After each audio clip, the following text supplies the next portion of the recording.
Mga kaparokya, bago ko ibahagi sa inyo ang papremyong ibinigay ng dalawang noontime show sa bansa, ang Eat Showtime at ang Eat Bulaga, ay uumpisahan po muna natin ang online viewership ng dalawang pananghaliang programa ngayong araw po ng Martes, February 24, 2026. And then after that mga kaparokya, ay pag-uusapan po natin yung binigay or binahagi nga po nilang papremyo, and of course yung ads na lumabas sa pananghali ang programa ng Iconic Trio. So another good news na naman po para sa mga legit Dabarkads, yung ads na lumabas sa Eat Bulaga sapagkat pataas ng pataas po ang mga advertisement or bilang ng mga advertisers na sumusuporta nga po sa pananghali ang programa ng mga legit Dabarkads. Pero bago natin talakayin yan mga kaparokya, kung bago lamang po kayo sa aking channel at kung gusto niyo po ng ganitong klaseng content, ay makikiusap po ko sa inyo na pakisubscribe ang aking YouTube channel. Paki-like and share nyo na rin ang sa gayon ay mas marami pa po makapanood ng mga in-upload po nating video araw-araw. So sa mga hindi po nakakaalam mga kaparokya, ang content po natin ay patungkol kay Mayor Vico Soto, and of course nagko-conduct nga po tayo ng online viewership ng Eat Showtime at ng Eat Bulaga. At ngayon po, ang ating itatopic or yung iko-content ay patungkol nga po sa online viewership ng dalawang noontime show. Ako nga po pala si Berwin, ang tao sa likod ng Kaparokya TV. So, kamusta kayo mga kaparokya? Naway nasa mabuting kalagayan po kayo habang pinapanood niyo po ang video ko na ito. So, mamaya po mga kaparokya, during the time na ibinabahagi ko po sa inyo ang papremyong ibinigay ng dalawang noontime shows, ay antabayanan niyo po ang katanungan po natin regarding nga po sa shoutout. So, yung may tanong po tayo at yung mga sasagot po ay isa-shoutout po natin bukas na bukas sa next video po na i-upload po natin. So tara ating alamin ang online viewership ng dalawang bigating noontime shows. Para sa Eat Bulaga under TVJ Facebook page na may 3.9 million followers at sa Eat Showtime na may 19 million followers, so sa oras na 1:57 PM. Ang Eat Showtime po ay may kasalukuyang segment na tawag ng tanghalan, samantalang ang Eat Bulaga naman po ay may Gimme 5. So dito makita po natin na ang Eat Showtime po ay may 1,600 viewers, samantalang ang Eat Bulaga ay may 2,900 live viewers. So again, sa oras na 1:57 PM, ang Eat Showtime po ay may 1,600 viewers, samantalang ang Eat Bulaga ay may 2,900 live viewers. So dito makita po natin na ang pagitan po ng dalawang noontime shows ay 1,300 viewers at pabor po yan sa Eat Bulaga. So magawi tayo sa TV Network YouTube channel ng dalawang noontime shows. Unahin natin ang Eat Showtime under GMA Network YouTube channel na may 40.9 million subscribers. At sa Eat Bulaga naman po under TV5 YouTube channel na may 2.73 million subscribers. Sa oras na 1:58 PM, ang Eat Showtime po under GMA Network, sila ay may 35,000 viewers. Ang Eat Bulaga naman po under TV5 ay mayroong 19,000 viewers. So again, sa oras na 1:58 PM, ang Eat Showtime under GMA Network, sila ay may 35,000 viewers at ang Eat Bulaga naman po under TV5 ay may 19,000 viewers. So dito may kita po natin na ang pagitan po ng dalawang TV network YouTube channel ay 16,000 views at pabor po yan sa GMA Network. So magawi tayo sa main YouTube channel ng dalawang noontime shows.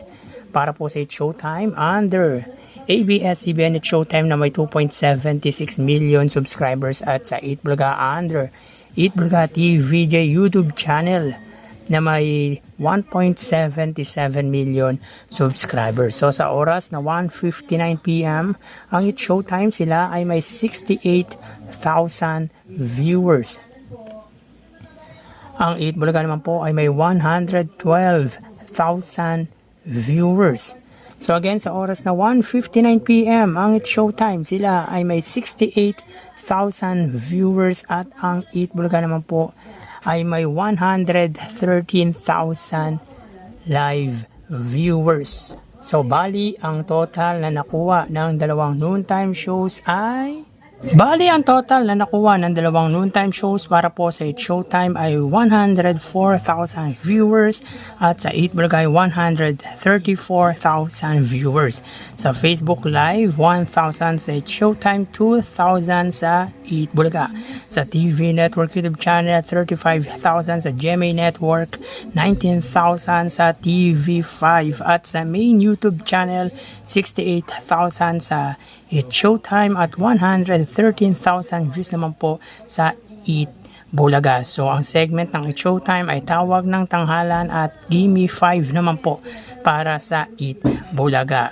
So again, 104,000 total views para sa 8 Showtime, 134,000 views naman po sa 8 Bulaga. So dito ay lamang ng 30,000 views ang pananghaliang programa ng iconic trio against sa noontime show ng GMA at ng ABS-CBN or ng Madlang People. Meaning ay wagi pagdating sa online viewership ang 8 Bulaga. So yan po ang lumalabas sa kanilang online viewership as of 2:01 PM. So tara ating alamin ang prizes given na ibinahagi ng dalawang noontime shows, ang 8 Showtime at ang 8 Bulaga, and of course ang ads count na nakuha ng pananghaliang programa ng Legita Barkads ngayong araw po. So yun nga po mga kaparokya ang naging resulta ng online viewership ng dalawang pananghaliang programa dito sa bansa, ang 8 Showtime at ang 8 Bulaga ngayong araw po ng Martes, February 24, 2026. At ang katanungan po para sa shoutout natin for tomorrow's episode ay ano po ang nakuwang or number of views na lumabas sa 8 Showtime at sa 8 Bulaga. Ito po ay yung sa Facebook Live, sa TV Network YouTube channel at sa main YouTube channel. So sa mga sasagot po sa katanungan po natin ay isa-shoutout po natin for tomorrow's episode. So dito ang 8 Showtime mga kaparokya ay may total prizes given na 115,000 pesos. Sa 115,000 pesos mga kaparokya, 100,000 dito ay sa laro pick. At ang 15,000 ay sa Tawag ng Tanghalan. Yes mga kaparokya, parang special edition po ito ng laro pick sapagkat mga batang celebrity nga po ang mga naglaro nga po sa nasabing segment. At nakuha nga po ang tumataginting na 100,000 pesos na kung saan ang naglaro nga po sa jackpot round ay si Kulot. So ang tanong sa jackpot round question ay ano ang pangalan ng fairy tale character na isang batang lalaki na humahaba ang ilong kapag nagsisinungaling. So confident si Kulot na sagutin ang katanungan sapagkat alam na alam po nito ang tamang sagot. At ang sagot po nito ay si Pinocchio. So yun nga po, nakakuha po siya ng 100,000 pesos. Ang 50,000 dito ay para sa Sagip Kapamilya if I'm not mistaken, at yung 50,000 ay para kay Kulot. Samantala, ang Tawag ng Tanghalan again, 15,000 sa winner at 5,000 para sa non-winner. Samantala sa 8 Bulaga, sila po ay nakapamahagi ng papremyo na 139,000 pesos.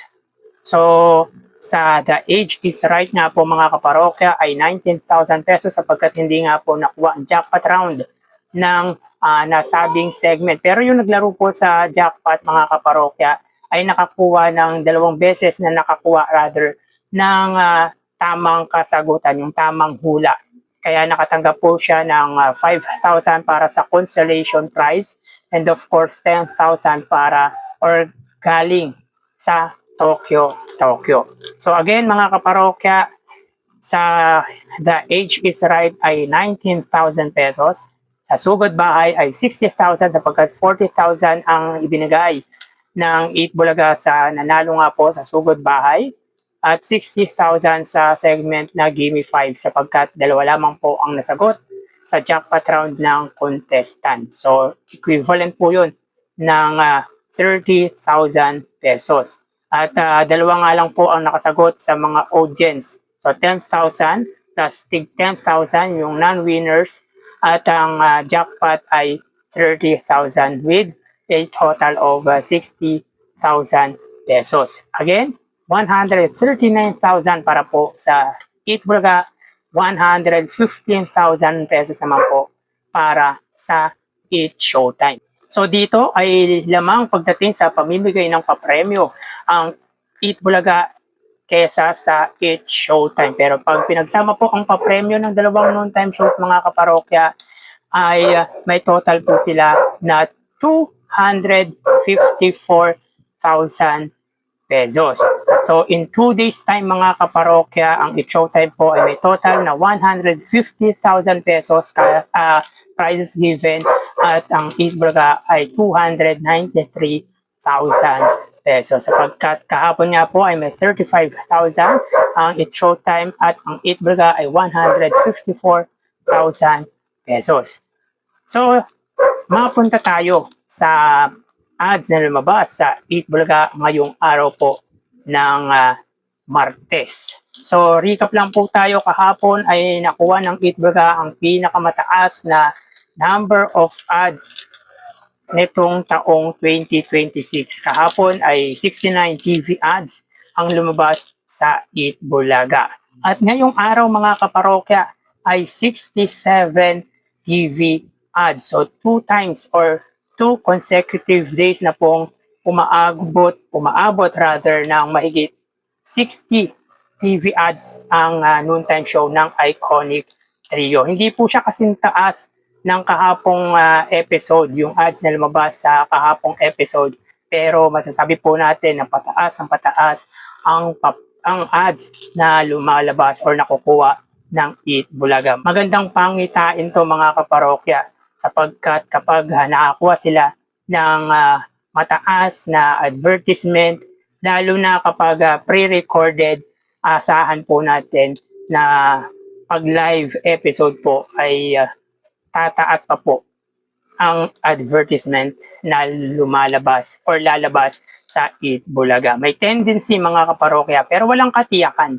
Yung 69 TV ads na kahapong episode ay pwede pa pong malagpasan po yan kapag live episode po ang 8 Bulaga. Dahil sa tuwing nagkakandak nga po tayo ng patungkol sa advertisement ng 8 Bulaga ay mas malaki po ang nagiging advertisement kapag live episode kesa sa pre-recorded na episode ng 8 Bulaga. So sa unang gap ay may 34 TV ads at sa pangalawang gap ay may 33 TV ads. So 67 TV ads ang nakuha ng 8 Bulaga. So talagang patas na patas po ang advertisement na nakukuha ng 8 Bulaga at pinapatunayan lang po mga kaparokya na talagang sinusuportahan po ng malalaking kumpanya ang pananghaliang programa ng Iconic Trio sapagkat siguro mga kaparokya malaking tulong yung pagtaas ng ratings ng TV5, yung pagiging angat nito sa mga TV stations na meron ang 8 Showtime. Remember mga kaparokya sa mga previous topic natin with TV ratings ay angat na angat nga po ang TV5 kesa sa GMA Network, A2Z All TV at Kapamilya Channel ng 8 Showtime. So pinapakita lang dito na susuportahan or sinusuportahan ng mga malalaking kumpanya ang 8 Bulaga. At kung mapapansin nyo dito mga kaparokya ay talagang yung Lucky Me ang siyang pinakamaraming advertisement para sa 8 Bulaga. At mapapansin natin dito mga kaparokya, wala yung mga produkto ng Unilever tulad ng mga shampoo, tulad ng mga surf na kung saan sa 8 Showtime mga kaparokya ay makikita or dun po sila lumalabas. So dito talagang sinusuportahan po ng Lucky Me ang pananghaliang programa ng Iconic Trio. Sa loob ng isang episode mga kaparokya, mahigit 10 po ang advertisement ng Lucky Me sa pananghaliang programa ng mga legit Dabarkad. So in today's episode mga kaparokya, ang Itbulaga po ay may total TV ads na 136 TV ads. So ang pinakamataas na ads po natin para sa buong isang linggo ay 289 TV ads at almost 140 TV ads na lang po ang bubunuin para maabutan or malagpasan ang 289 TV ads ng Eat Bulaga. At posible pong maabutan yan mga kaparokya sapagkat in 2 days time ay malaki po ang advertisement na nakuha ng pananghaliang programa ng mga legit Dabarkads. So hanggang dito na lang po tayo mga parokya. Mag-iingat po tayo palagi. Thank you and God bless.